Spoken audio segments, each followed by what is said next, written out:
এই বদহজমের জ্বালায় মটরশুঁটির কচুরি খাওয়া যাবে না দেখছি, কিন্তু বদহজম যাতে না হয় তার একটা উপায় বের করে ফেলেছি, সেইটি ভাগ করে নেব তোমাদের সঙ্গে।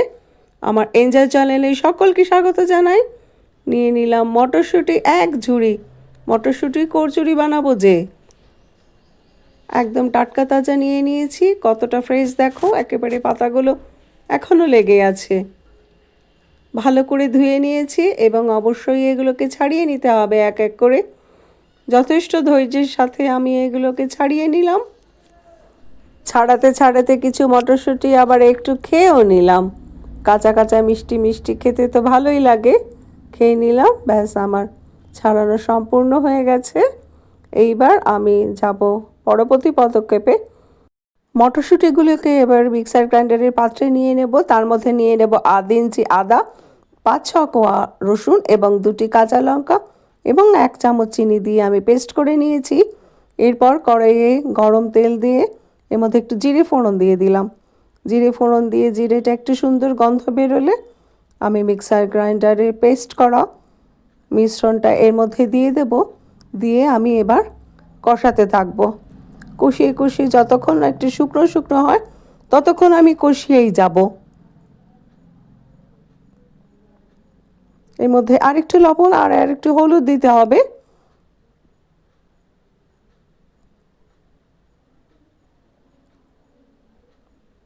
দিয়ে বেশ খানিকক্ষণ কষাতে হবে।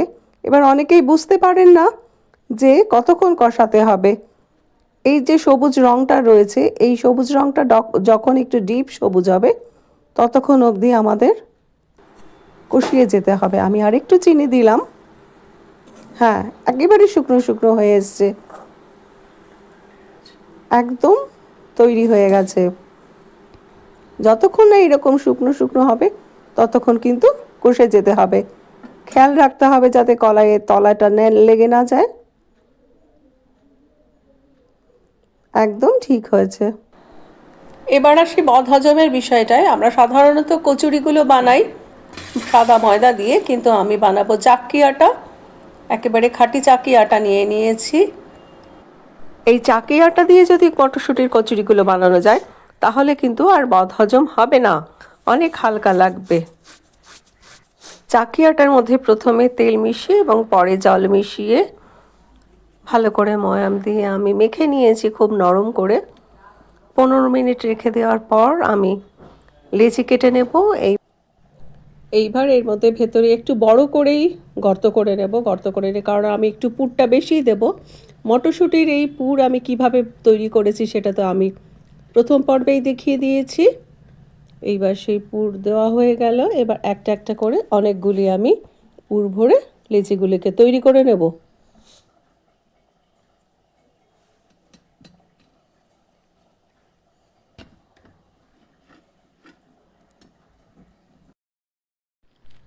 পরপর অনেকগুলো লেচি আমি তৈরি করে নিলাম। হ্যাঁ, অনেকগুলি হয়ে গেছে। এবার আমি বেলন ঝাঁকিতে বেলে নেব। এইভাবে একটু বড় বড়ই রেখেছি, ছোট সাইজ করাই যেতে পারে। কড়াইয়ে সানফ্লাওয়ার অয়েল, সূর্যমুখী তেল নিয়েছি, তাতেই আমি ভাজবো।